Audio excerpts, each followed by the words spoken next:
Hello అండి అందరికీ. అందరూ ఎలా ఉన్నారు? నేనైతే చాలా బాగున్నాను. మీరందరూ కూడా బాగుండాలని ఆ దేవుని మనస్ఫూర్తిగా కోరుకుంటున్నానండి. Welcome back to my channel happy family vlogs with Harsha. ఇదైతే నిన్నటి రోజు వ్లాగ్ షూట్ చేశానండి. వ్లాగ్ అంటే మార్నింగ్ నుంచి ఆఫ్టర్నూన్ వరకు నేను ఏం చేశాను అనేది. అండ్ మార్నింగ్ అయితే ఇలా లేచిన తర్వాత మా హర్షని అకాడమీకి తీసుకొచ్చినప్పుడు అలా బీచ్ వ్యూ చూశానండి. చాలా బాగుంది. ఇంకా హర్షని అకాడమీ దగ్గర డ్రాప్ చేసి నేను నిన్న చికెన్ అయితే తీసుకున్నాను, అలాగే మటన్ కీమా తీసుకున్నాను అనమాట. యాక్చువల్లీ కార్తీక మాసం మాకైతే అయిపోయింది పౌర్ణమి వరకే. అంటే పౌర్ణమి వరకే నేను కొంచెం ఇంట్రెస్ట్గా చేస్తాను, తర్వాత పెద్ద పట్టించుకోను. అంటే నాన్ వెజ్ లేకపోతే ఎలా అండి, అసలు తినకపోతే కష్టం కదా. అందుకని చెప్పి నాకు కైమా తెచ్చుకున్నాను. మా హర్షకి అయితే చికెన్ తీసుకొచ్చాను. ఇక్కడ ఏంటంటే రెండు శుభ్రంగా వాష్ చేసి కొంచెం ఉప్పు పసుపు వేసి కలిపేసి ఉంచేస్తాను అనమాట చికెన్ని. వండినప్పుడు కర్రీ చేసినప్పుడు అయితే కొంచెం సాఫ్ట్ అవుతుంది పీస్. యాక్చువల్లీ అంటే మా హస్బెండ్ అయితే ఊర్లో లేరు, చిన్న పని మీద బయటకు వెళ్ళారన్నమాట. ఈ సండే నేను మా హర్షనే ఈ 2 కర్రీస్ చేసి సింపుల్గా బగారా రైస్ చేసేసుకుంటే ఇంకా మార్నింగ్కి నైట్కి ఇంకేం చూసుకోవాల్సిన లేదు కదా, ఇద్దరికి సరిపోతుంది. సో అలా ప్లాన్ చేశాను అనమాట సండే అయితే. ఇక్కడైతే నేను కీమా కర్రీ చేస్తున్నాను అనమాట. అక్కడ నేను ఏం చేస్తున్నానంటే నెయ్యి కరగబడుతున్నానండి. మీగడ అంటే మేము గేదె పాలు తీసుకుంటాం కదా, దాని మీద మీగడ వస్తుంది అనమాట. దాన్ని ఏంటంటే నేను నెయ్యి చేస్తుంటాను అనమాట. పాల మీద మీగడే తీస్తాను. మా ఇంట్లో ఏంటంటే తోడు పెట్టిన పెరుగు వేసుకోరు, పెరుగు డబ్బా తీసుకొచ్చుకుంటాం అన్నమాట. అదేంటంటే నేను పాల మీద మీగడే తీస్తాను అనమాట. అది అలాగ ఒక బాక్స్లో తీసి బాక్స్ ఫుల్ అయిపోయిన తర్వాత నేను మీగడ కాస్తాను అలాగా. నెయ్యి అయితే చాలా బాగుంటుంది ఫ్రెండ్స్, నాకు బాగా వస్తుంది కూడా. ఇక్కడైతే జీలకర్ర వేసుకొని కొంచెం వేగిన తర్వాత పచ్చిమిర్చి ఉల్లిపాయ కూడా వేసుకొని బాగా వేగిన తర్వాత అల్లం వెల్లుల్లిపాయ పేస్ట్ వేసుకొని కొంచెం బాగా ఫ్రై చేసుకుంటున్నాను ఫ్రెండ్స్. అది కూడా కొంచెం పచ్చివాసన పోయేంత వరకు వేయించుకొని టమాటాలు వేసుకొని కొంచెం ఫ్రై చేసుకుంటున్నాను. టమాటా సాఫ్ట్ అయిన తర్వాత మనం కడిగి పెట్టుకున్న కీమా కూడా వేసేసి కొంచెం బాగా ఆయిల్లో ఫ్రై చేసుకోవాలన్నమాట. ఇప్పుడు ఇందులోనే కొంచెం ఉప్పు పసుపు కూడా వేసుకొని మనం ఫ్రై చేసుకొని ఆ తర్వాత కారం వేసుకోవాలి.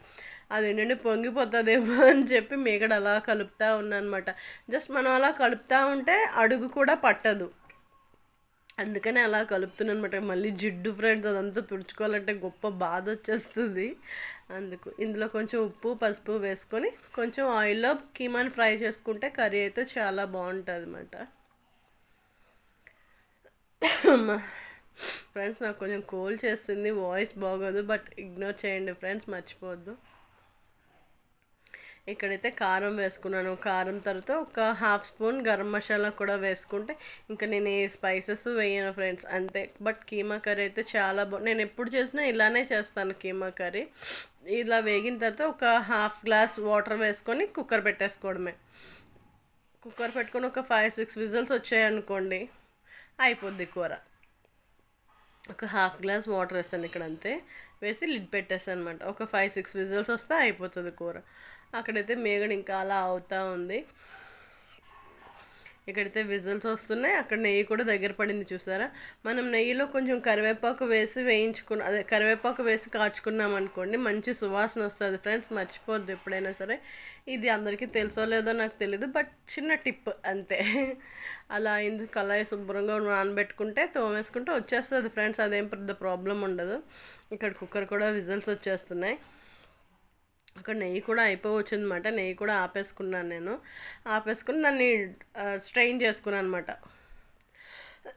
అది తీద్దాం అనుకున్నాను కానీ మర్చిపోయాను ఫ్రెండ్స్. అది మళ్ళీ బౌల్లో వేసేసి పెట్టేశాను ఫ్రిడ్జ్లోని. సో అక్కడ కీమా కర్రీ కూడా అయిపోయింది. మనం ఆ స్టేజ్లోనే ఉప్పు చెక్ చేసుకొని మీకు ఉప్పు సరిపోతే ఉప్పు వేసుకోవచ్చు. నేను అలా కొంచెం వాటర్ ఉంది దగ్గర పడేంత వరకు కొంచెం కుక్కర్ పెట్టి కొత్తిమీర వేసుకొని దించేసుకోవడమే ఆ కర్రీ. ఇక్కడైతే నేను చికెన్ ఫ్రై చేస్తున్నాను. ఆయిల్ వేసుకొని జీలకర్ర వేసి కొంచెం వేగిన తర్వాత ఉల్లిపాయ పచ్చిమిర్చి కూడా వేసి వేయించుకోవాలి. అది వేగిన తర్వాత వెల్లుల్లిపాయ పేస్ట్ వేసి కొంచెం పచ్చివాసన పోయేంత వరకు వేయించుకోవాలి. అక్కడ కీమా కర్రీ అయితే రెడీ అయిపోయింది ఫ్రెండ్స్. వేరే డిష్ అవుట్ చేసేసి పక్కన పెట్టేస్తాను. నాకు వండిన తర్వాత వేరే దానిలోకి తీసేసి పక్కన పెట్టేసుకుంటేనే నచ్చుతుంది. మళ్ళీ నేను అలా అది ఎందులో అయితే వండానో అందులో ఉంచానమాట. సో ఇక్కడైతే అల్లం వెల్లుల్లిపాయ పేస్ట్ కూడా వేగిన తర్వాత చికెన్ వేసి బాగా ఫ్రై చేసుకుందాం. ఇది నా style of chicken fry friends. చాలా బాగుంటుంది, సింపుల్గా అయిపోతుంది అన్నమాట, ఎక్కువ స్ట్రగుల్ అవ్వకుండా. మా హర్ష ఫ్రైయే తింటాడు ఫ్రెండ్స్, గ్రేవీ అది కూడా తినరు.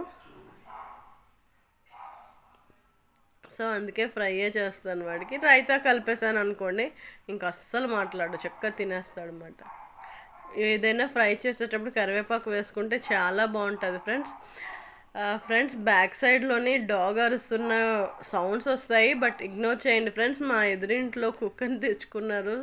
వాళ్ళు ఏంటంటే పెట్టని తెచ్చుకున్నారు, సారీ కుక్క అనకూడదు.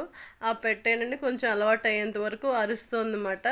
అందుకు కొంచెం డిస్టర్బెన్స్ వస్తుంది, ప్లీజ్ ఇగ్నోర్ చేయండి, ఏమనుకోవద్దు. ఇక్కడైతే కారం గరం మసాలా అంతే, మీ టేస్ట్కి తగ్గట్టు కారం గరం మసాలా వేసుకుంటే సరిపోతుంది. నేను ఉప్పు పసుపు ఇందాకలో వేసాను కదండి మ్యారినేట్ చేసినప్పుడు, నేను అందుకే ఇంక మళ్ళీ ఉప్పు పసుపు వేయలేదు, నాకు ఆ ఉప్పు పసుపే సరిపోయింది అన్నమాట. ఇలా దగ్గరికి పడేంత వరకు వేయించుకుంటే చికెన్ ఫ్రై అయితే రెడీ అయిపోయింది ఫ్రెండ్స్. ఇదైతే పక్కకు పెట్టేసుకున్న తర్వాత నేను మళ్ళీ బగారా రైస్ నేను రైస్ కుక్కర్లో పెట్టేసాను అనమాట, సింపుల్గానే మా ఇద్దరికే కదా అని చెప్పి. ఇక్కడ కొత్తిమీర వేసుకొని కూర అయితే అయిపోయింది, నేను స్టవ్ ఆఫ్ చేసుకొని పక్కన పెట్టేసుకుంటున్నాను.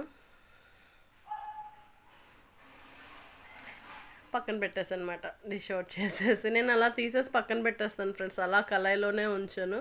అవి మళ్ళీ నేను వాష్ చేసేసుకుంటాను వాటర్ వేసి. ఇక్కడ బగారా రైస్కి రైస్ కుక్కర్ దానిలోనే చేసేస్తాను నేను. ఆయిల్ వేసుకొని నెయ్యి కొంచెం వేసుకొని మనకు కావాల్సిన మసాలా దినుసులు ఉంటాయి కదా ఇంట్లో, అవి వేసుకొని ఏంటంటే పచ్చిమిర్చి ఉల్లిపాయ కొంచెం బాగా ఫ్రై చేసుకున్న తర్వాత అల్లం వెల్లుల్లిపాయ పేస్ట్ వేసుకొని ఫ్రై చేసుకోవడం. ఇది సింపుల్ ఫ్రెండ్స్, ఫ్లేవర్డ్ రైస్ అనుకోవచ్చు, బగారా రైస్ అనుకోవచ్చు, బట్ చాలా బాగుంటుంది తినడానికి. అండ్ ఫ్రెండ్స్ నాదొక చిన్న రిక్వెస్ట్, మీరు వీడియో చూస్తూ ఉండండి. మీకు కనుక నా వ్లాగ్స్ నచ్చితే తప్పకుండా ఒక్క లైక్ అయితే చేయండి ఫ్రెండ్స్, మర్చిపోవద్దు. మీరు లైక్ చేస్తే ఈ వ్లాగ్ ఇంకొంతమందికి అయితే రీచ్ అవుతుంది. అలాగే ఛానల్ని ఎవరైనా ఫస్ట్ టైం చూస్తున్నట్టయితే ఛానల్లోకి వెళ్ళి నా ప్రీవియస్ వీడియోస్ అన్నీ చూసి మీకు నచ్చితే తప్పకుండా ఛానల్ని సబ్స్క్రైబ్ చేసుకోండి ఫ్రెండ్స్, మర్చిపోవద్దు. ఏంటంటే మనం చెప్తూ ఉంటేనే కానీ తెలీదు. నేను చాలా టెక్ ఛానల్స్ చూసాను, నాకు ఏంటంటే వ్యూస్ తక్కువ వస్తున్నాయి, సబ్స్క్రైబర్స్ రావట్లేదు అని వాళ్ళని అడిగితే మీరు చెప్పాలి, ప్రతి వీడియోలోనూ చెప్తేనే మీకు వస్తాయి అని చెప్పి చెప్తున్నారు అనమాట. అలాగే నేను చెప్తున్నాను, బట్ ఏంటంటే చూస్తున్నారు కానీ సబ్స్క్రైబ్ చేసుకోకుండా వెళ్ళిపోతున్నారు ఫ్రెండ్స్. ప్లీజ్ కొంచెం సపోర్ట్ చేయండి సబ్స్క్రైబ్ చేసుకొని, అంతే, అంతకు మించి ఏం లేదు. మీరు ప్రీవియస్ వీడియోస్ అవి చూసి నచ్చితేనే సబ్స్క్రైబ్ చేసుకోండి ఫ్రెండ్స్.